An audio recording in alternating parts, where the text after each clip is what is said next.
नमस्कार। एक बार फिर श्री रामचंद्र जी के चरित्र के गूढ़ रहस्य में आपका स्वागत है।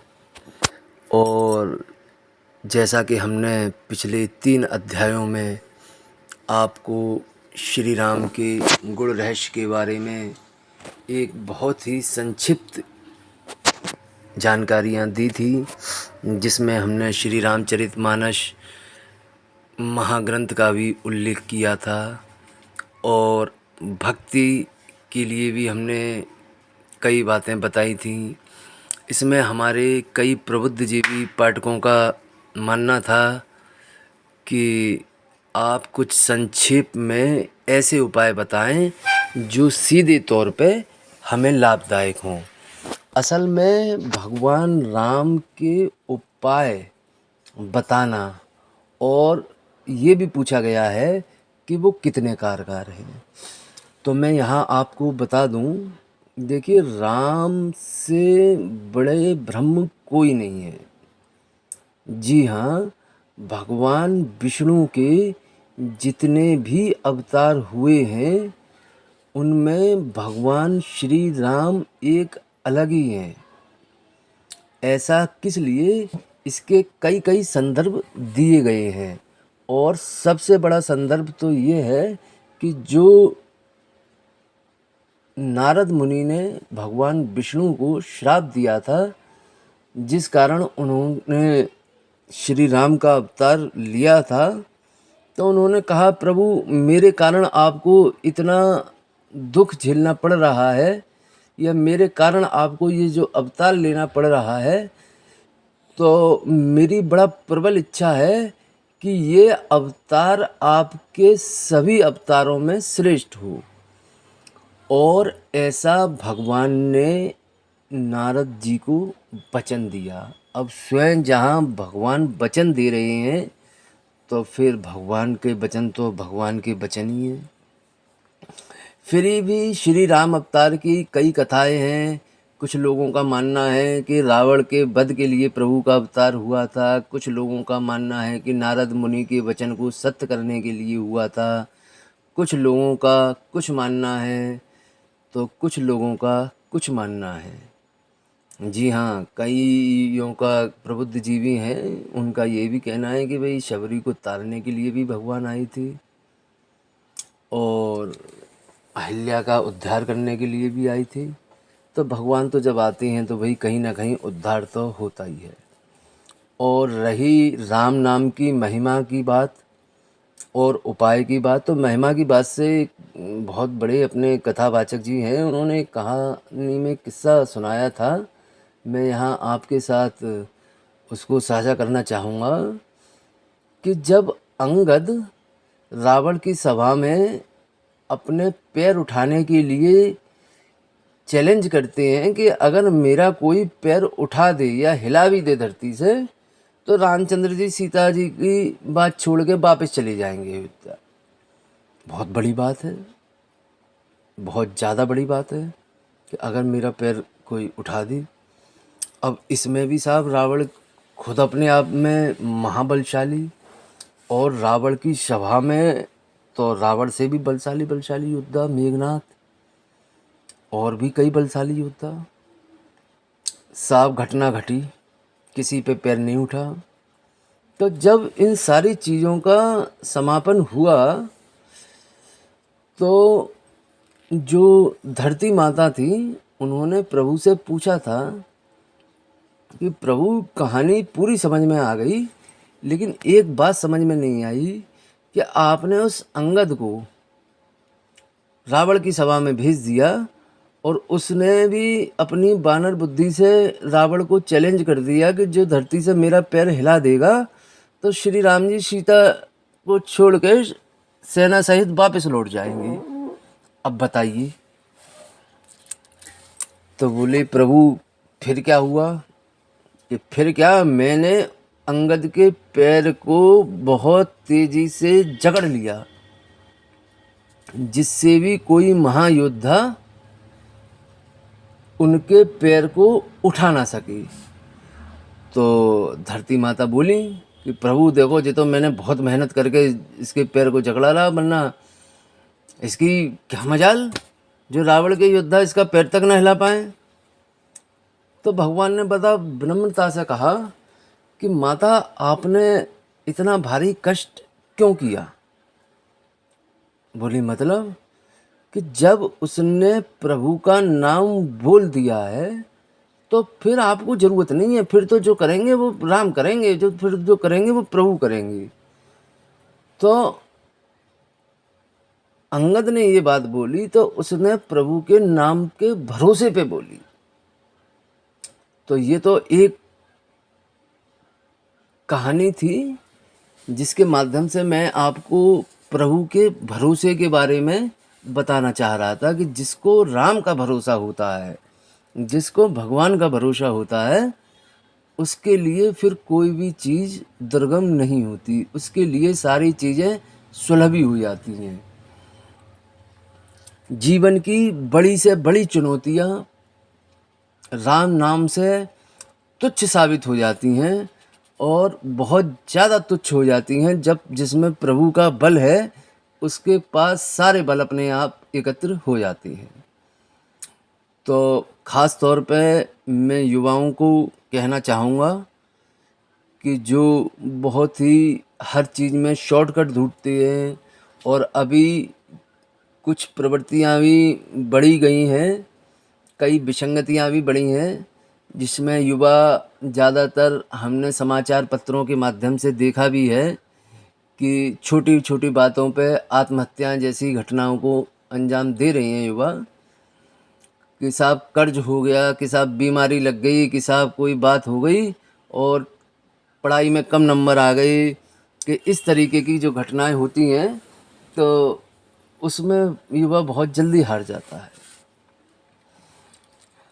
तो मैं YouTube के माध्यम से एक बार अपने सभी युवा भाई बहनों से कहना चाहता हूँ कि आप प्रभु की साधना कीजिए, प्रभु में विश्वास दिखाइए, गजब का विश्वास पैदा कीजिए कि जो होगा सो होगा, लेकिन गजब का विश्वास।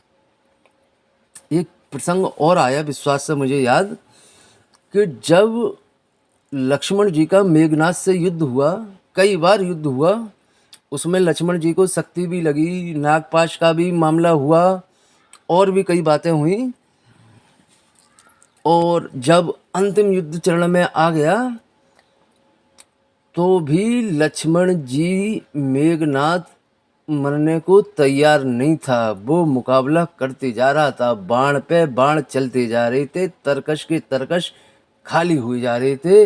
लक्ष्मण जी बाण चलाते चलाते टूट गए, थक गए। फिर उन्होंने ना तो किसी ब्रह्मास्त्र का प्रयोग किया, ना ही किसी विशेष अस्त्र का प्रयोग किया। उन्होंने अपने तीर से एक ही बात कही कि शपथ है आपको राम की, मुझे अब विश्वास है राम का, आप इस तीर से इसका या तो मेघनाद का सर काट के लेके आना है आपको। और हुआ भी अंत में वही। तो देखो, प्रभु पे विश्वास करना सबसे बड़ी, आपके जीवन में कोई भी समस्या हो, सबसे बड़ी बात यह है कि आप विश्वास कीजिए, राम पे विश्वास कीजिए। राम ब्रह्म परमार्थ रूपा, जी हाँ, राम पे विश्वास कीजिए और गजब का विश्वास कीजिए कि जिसको हम अपना सर्वस्व छोड़ देते हैं, वो वाला विश्वास। कि एक हम जब छोटे थे और गुरुकुल वगैरह में आज भी प्रार्थनाएं होती हैं, और एक छोटी सी प्रार्थना होती थी, त्वमेव माता चपता त्वमेवा, त्वमेव बंधु सखा त्वमेवा, त्वमेव विद्या द्रविणम त्वमेवा। कि जहाँ जो ये प्रार्थना कर रहे हैं, तो इस प्रार्थना का सार ये कि माता पिता गुरु विद्या मित्र सब प्रभु हैं, इसके अलावा कुछ नहीं। मैं नहीं, प्रभु हैं। अच्छा, अब दूसरी बात, यहाँ कई भाइयों ने जो बेचारे परेशान हैं, कई चीज़ों से कई लोग परेशान हैं। कोई कर्ज से परेशान है, कोई हारी बीमारी से परेशान है, कोई किसी से परेशान हैं तो हमने सोचा है कि भाई अगर आप लोग, वैसे हमने ये श्रृंखला इसलिए चालू की थी कि आप राम नाम के गूढ़ आध्यात्मिक रहस्य का रसपान करें, लेकिन भाई जनता जनार्दन है तो आपको तो बड़ा उपाय चाहिए कि साहब ये उपाय किया जाए और तुरंत लाभ मिला जाए। खैर ये तो एक प्रकार का सौदा हो गया, लेकिन फिर भी राम तो राम ही है। अगर आप उपाय भी करेंगे, नाम भी लेंगे तो उसका भी फल मिलेगा आपको। तो यहाँ पे हारी बीमारी के लोग बहुत हैं, तो इसके लिए रामचरितमानस में एक दोहा है, देहिक देविक भौतिक तापा, देहिक देविक भौतिक तापा, राम राज नहीं कहीं व्यापा। इस दोहे की आप एक माला से त्रिकाल संध्या कीजिए। त्रिकाल संध्या से आशय ये है कि एक माला सुबह, एक शाम को और एक रात्रि में आप पूरे विश्वास के साथ इन मालाओं का, और जो मैंने आपको बताया है इसका आप जप कीजिए पूरे विश्वास के साथ। और इस मंत्र का मैं आपको तात्पर्य भी बता दूं थोड़ा विशेष करके खुल के, क्योंकि आज के समय में ज़्यादातर प्रबुद्धजीवी प्रमाण मांगते हैं कि भाई किस तरीके से होगा, और इसके लिए वो जो हमारे विदेशी दर्शन शास्त्री हैं वो उनको ज़्यादा प्रमाण देते हैं। तो मैं बता दूं, देहिक देविक भौतिक तापा, यहाँ 3 तरीके के ताप बताए हैं। भौतिक रूप से आपकी अगर हानि हो रही है, देहिक आपका शरीर में बीमारियों का वास है, देविक कोई आप पे विपदा आ गई है, तो राम राज नहीं कहीं व्यापा। तो साधारण जन इसका आशय लगाएंगे कि भी राम राज में ये तीनों चीज़ें व्याप्त नहीं थी। सही भी है, भी देहिक देविक भौतिक तापा, राम राज में ये चीज़ व्याप्त नहीं थी। अब यहाँ आप एक गूढ़ रहस्य समझिए, हमारे शरीर पे किसका राज है? हमारी आत्मा का।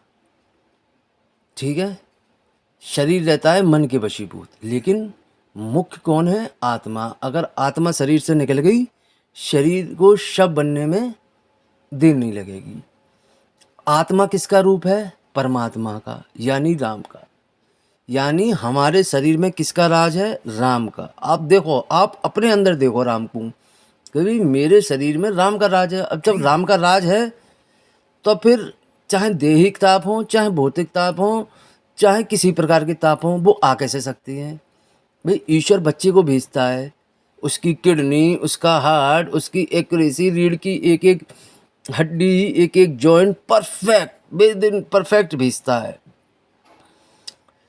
हम अपने कर्मों के अनुसार, अपने प्रारब्ध के अनुसार उस शरीर को धीरे धीरे छीड़ करते हैं, लेकिन राज अंदर वही आत्मा, अंदर आत्मा मौजूद है, और वो आत्मा इतनी शक्ति रखती है कि आपको हर रूप से निरोगी बना देती है, हर रूप से। क्यों? क्योंकि वही परमात्मा का रूप है, वही राम का रूप है। तो अगर हमारे अंदर राम है तो फिर कैसे? तो ये एक बहुत ही गहरी और डीपली बात है। इस पे हम आगे आपको और विस्तार से बताएंगे, और कई और भी समस्याएं हैं तो उसके लिए भी बात करेंगे। तो इसीलिए हमने आपसे कहा था कि यहाँ जो बातें होंगी वो गूढ़ रहस्य से, मतलब ये है कि वो आध्यात्मिक मीमांसा की होंगी, उसमें कोई धर्म या इस तरीके की बातें नहीं होंगी। हम आपको आपके राम के आध्यात्मिक पहलुओं के बारे में बताएंगे। राम कथा तो आप हर बार रामलीला में देख लेती हो, लेकिन उसके गूढ़ आध्यात्मिक पहलू क्या हैं, उसकी समझ कैसे हो, और वो हमारे अंदर कैसे आए, और वो हमारे जीवन को उत्कृष्ट कैसे बनाए। तो हम इस चैनल के माध्यम से ये सारी आध्यात्मिक मीमांसा को सविस्तार पूर्वण एक एक चीज़ को बताएंगे। आप स्वयं कहेंगे कि ऐसी आध्यात्मिक चर्चा दुर्लभ है, और आने वाले श्रृंखलाओं में हम इसको और ज़्यादा गहराई से पकड़ेंगे और बहुत ज़्यादा गहराई से।